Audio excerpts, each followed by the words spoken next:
Sir, बहतान लगाया जा रहा है कि मीडिया कंट्रोल किया गया और जो है हर्डल्स क्रिएट की गई, ज़बरदस्ती तादाद कारकुनों की कम की गई। कितनी सदाकत है आप समझते हैं इन बातों में?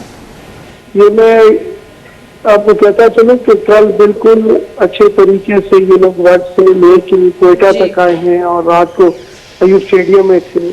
तो हुकूमत की तरफ से कोई भी इस किस्म का अगर आप कहेंगे हर्डल्स वगैरह तो मेरे तो नॉलेज में नहीं है जी। तो मतलब माशाल्लाह अच्छी रफ्तार से ये पहुंचे हुए कोयटा भी और अल्हम्दुलिल्लाह शुक्र है अमन अमान से और खैर खैरियत से होगा जी।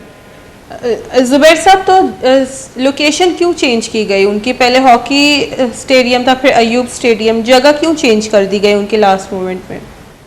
जी, लोकेशन जो है पहले भी हमने उसको गुज़ार किया था और इस वजह से जी। तो जो है रेड जोन शुरू होता है और इधर दफा हमने 144 लगाई हुई थी। तो कुछ अर्सा पहले इधर एक दहशत गर्दी की वाक़या हुआ है तो आपको पता होगा 12 अव्वल।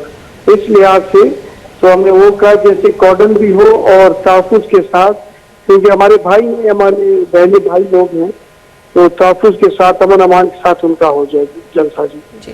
जुबैर साहब, मीडिया कंट्रोल करने की बातों में कितनी सदाकत है? क्योंकि हमारे रिपोर्टर खुद वहाँ पर मौजूद थे, वो भी कह रहे थे कि हमें अंदर जाने की इजाज़त नहीं दी जा रही थी।